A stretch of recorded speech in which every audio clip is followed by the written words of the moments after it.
Yes. All right, everybody. Welcome back to Voices Randomness, and now you are just in time for Teakettle Talk. Take a sip and have a seat, okay? All right. Well, the first thing we're going to do is we don't even know what we're going to really talk about because it's in the tea kettle. So go ahead, Dara. Pull it out. Let us see what we're talking about. Do the honors, my dear. Now we have a time limit on this, or we just pull it out, girl, and let it rip. We'll try to. All right, we're going to read that question out loud. What are some of your pet peeves? Ooh, your pet peeve. Girl, mine is when somebody leaves some dishes in the damn sink and the toilet seat up. If you do them both, you did. Mine is when somebody voluntarily lies. Like, I didn't even ask for nothing. You just offering to lie to me. For me, it's timeliness. Do not tell me you're going to be somewhere at 6 o'clock and you show up at 6:25. That means you do not respect my time. So I have a problem with that. She's not colored, y'all. She's not a colored person. I have a problem with that. I'm a businesswoman. That's right. Yeah. It's a business, man. Yeah. And I only run on CPT time. Ooh. CPT? That almost sounds like one of those terms that you use when you're coding medical diagnosis. Yeah. You know how you had an ICD-9 code and a CPT code? Okay. What other pet peeves? Any other pet peeves, people? When people touch my hair. Touch me. Oh. Yes. Men, don't one. touch it. It might look nice, but it's not for you. You know, that's really interesting that you say that because I see a lot of things now where little kids will be, and I've had this happen to me. Okay, I got to tell y'all a story before we go any further. Now, you know, I've worked in corporate America for a long time, and it's certain institutions that I've worked in for a long time where they got the stigma as being stoic, right? And y'all know what I mean by that, where they just stuck up, right? Banking is one of them. Okay. I hate insurance is the other. And I can tell you that I'm really kind of flamboyant if you couldn't tell by my blonde hair, but I can tell you that when I started both of those industries, y'all know I wore instant hair for a while. Y'all know what instant hair is? A wig. Oh, weird. I was like, I don't know how these people gonna take me, so I didn't want to go in like that. Right. It wasn't until I saw people with pink, green, and purple hair that I actually felt good. That I was like, okay, I could get rid of these instant hair pieces. Y'all ever? Has there ever been a time in your life when you just felt like you couldn't be yourself? Yes. Tell me about it. Tell us. We want to hear you. I feel that way at work. Like, okay. I feel like as a black woman, I have to overprove myself at work. So I feel like sometimes I can't be myself, or if I talk too strongly on this piece, then it's an angry black woman. So sometimes I feel like I can't be myself at work. Yeah. Anybody else ever have that situation where you feel like no matter whether it's work or whatever, you can't be your authentic self because of whatever reason, so you wearing this mask? Because that's what it is. There's a theorist, her name is Judith Butler, feminist studies, and she talks about us wearing a mask. And literally, the terrible thing about it is that, you know, we can laugh and joke about having to switch our hair when we go out, but it's kind of sad that when you walk out of your house, you do have to split. It's a book that I got in my back office. It's called Split Images, and I didn't want to get real deep, but now that we're going there, let's go. It was about how people who are of color have to assimilate when they leave, so you can't really be your true authentic self. So in the stress that it puts on you, know, in the first segment we talked about breast cancer in men, and since this is Breast Cancer Awareness Month, and we're really talking about health and everything else, you think about the stresses that put on you when you can't go out of the house and be who you really are. Well, I don't have that issue because I'm just... She like, I'm gonna be myself. They tell me all the time, really? Really?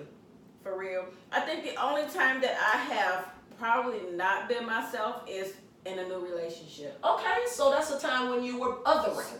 Othering. Okay, oh, that's a good word. Yeah, she was othering, y'all. She wasn't being her authentic self. I was not being my authentic self. I was softening who I really am. Like, I was trying not to be so aggressive and so angry and so, you know, in their face. Like, no, I ain't gotta listen to you. What you saying don't mean nothing to me. I had to try to turn it off because I've always been the person that's, outspoken. I have always been outspoken.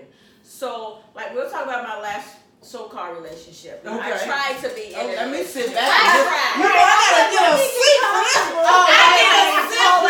Hold on. We all need We a need a sip. sip.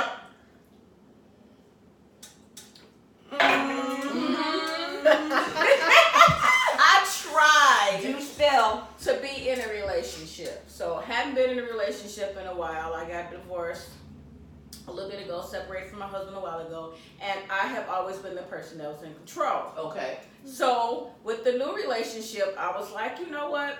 Let's just see what this giving up control means. Mm-hmm. Like, you know, and I gave up control. So, we talked about this before where when you're with somebody and you give up that control, is it control for the both of you, or is it control for him because he wants a woman to do what he says? Yeah. And, you know, when I look at it, it was because he wanted a woman to do what he says. Okay. Like, the situation that separated us, if we had not have, I wouldn't be here with you ladies. I'd be down in the basement somewhere, you know, doing, like... God knows what. I'm just saying, The laundry. because the situation that separated us brought it to my attention that it wasn't what I needed. It wasn't where I needed to be. So I chose to get out of the situation instead of trying to pursue it and trying to make him happy. I chose to make myself happy. So that is why I'm here with you sisters today. That's why I tell you all the time, like, we are purposed to be together. Like, there is something that's drawn the four of us to this atmosphere, to this place, and I believe that. I believe that with all of me. Yes. I full-heartedly believe that. In fact, I had that conversation today actually about what brought us to where we're at. Like, for me, like, it was one of those situations where it took me a minute to see the good.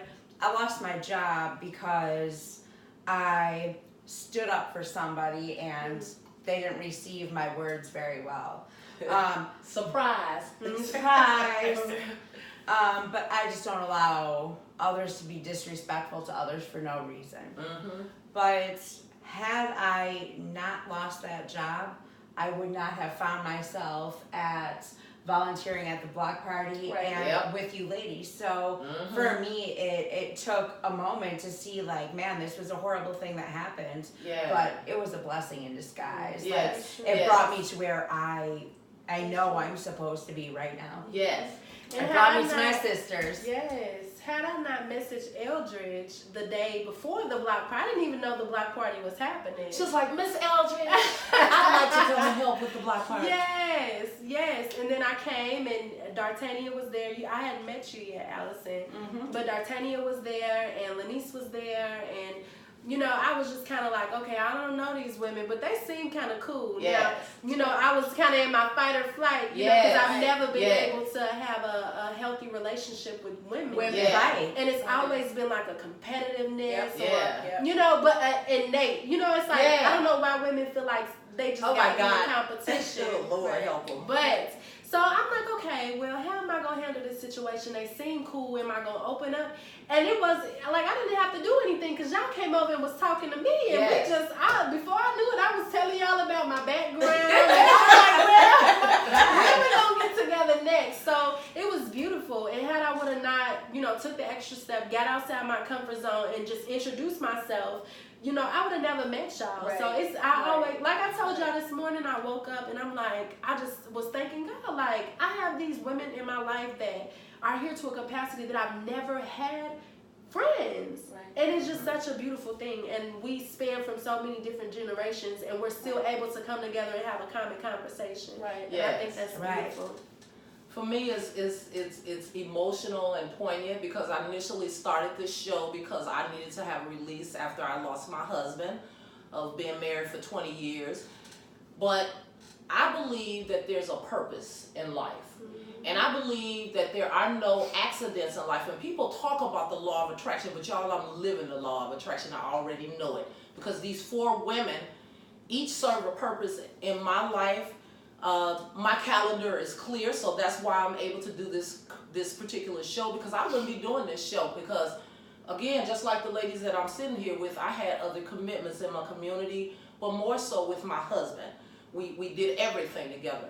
But see, there are no accidents, and when you know what you're supposed to do in life, you're called to that purpose. I know that we are called together as a collective to raise our voices, to talk about things that maybe we don't approach or talk about in our community, specifically in the color community. And I say color because I want to encompass anyone who's a color, because black is not a race, okay, people? So white is not a race. Those are crayons in a crayon box. So basically, when I talk about black or whatever, I really don't want to use those terms. I'm going to use people of color, because then that allows me to be as inclusive as I can. Just like we started out earlier tonight talking about the topic of breast cancer. Whenever we talk about things as a collective with these women, the one thing that I knew is that each one of their spirit, when it came in contact with me, they each had something that closed a hole in my heart at that point. And for lack of a better way to explain it, each person that comes into your life brings something to you that you're lacking. So I know that when I met Bes about a year and a half ago, there's a softness to her that she brings that sometimes I don't necessarily see that, but she brings that out with me. Allison always is that balancing person, talking about justice and humanity and human rights and all of that. And Dartania is like, I ain't taking no shit from nobody. So, and for me, I'm always that intellectual, I'm the pragmatic, always want to do. So each one of them is a part of me, and I'm sure I bring something to each one of them. So that being said, that's why we're here together, because we know we have a purpose. And again, that purpose is to come to you each week and to talk to you about things that you need to know about how to make your quality of life better. So, the women of randomness, we taking off our masks, we picking up our cups, and we gonna take a sip. Yes. And we're gonna leave you with some final thoughts tonight. So, if you know, what's your purpose, Bes? What do you feel it is at this point? I feel like my purpose is to have a part in restoring humanity. Ellen? I believe the same. Like, that's why I'm so adamant about justice, because, I mean, honestly, it's so simple in my mind, and I know it's so hard for people, but man, if you just stop and care about a human being like they're a human being, so much would be cleared up. So for me, that's all it is literally love your neighbor, take care of them, treat them like they're a human being just like you. And that's my passion, is to just let people be people. Nothing else matters. People are people. But I do want to give a quick shout out to Miss Mandy Davenport, working out at Luxury. Hey, Mandy! Hey, Mandy! You see these beautiful eyebrows here, everybody? Miss Mandy Davenport microbladed them expertly. Yes. If you'd like yours done, find Miss Mandy Davenport at Luxury Nails. On Eisenhower Drive here in Appleton. Tell them the Allision and Eldridge and Dartania Bes sent you. She's amazing. Does amazing work. Yes, she does. What do you think your purpose is? My purpose, I think I'm a little bit all over the place, because I feel like I need to be involved with children. Mm-hmm. So me being a mentor in the G3 mentoring group is a big part of who I am right now. And tell everybody what G3 stands for. Generational Guidance Group. So we've been around about a year and a half. If you know Tapers, you know Kay is the vice president of Generational Guidance Group. If you want more information, just reach out to Kay and he can get that to you. But I've been a part of this group for about a year and a half, and that is a big part of my heart. I feel like I should be involved with children and elderly. That's my passion. Those are two things that I feel very, very strongly about. So that, and our sisterhood. Yeah. Like, I feel like our sisterhood would help a lot of people, because just being around you ladies makes me think about things differently. Yeah. Yes. It makes me stop and take a second look at things. Like, there's a lot of times that I will stop and I will second guess myself, like, do you really need to say, how about we not say that today? Like, I am very outspoken, and anybody that knows me, when I'm in my real true self, sometimes the words that come out of my mouth, I have to look at myself and say, did you really just say that? I feel bad. But like Allie would tell me, your facial expressions need to use their inside voice. Sometimes we need to turn that down. Yes. And you, my dear? Well, mine is simply this: helping humans be more humane. I believe that in life you have to go through something to get somewhere. So I tell you to come here every week and you can live vicariously through us. We will tell you the somethings that we have gone through to get where we are, which is here with you each week on Randomish every Tuesday night at 8 o'clock. If you like us and you like this video, do us a favor. Share this video. Subscribe, like, comment. You never know. Your comment might be featured on one of our shows. We're looking to hear from you because we want to know. We want to know some things from you. And that one thing is, what's your frequency?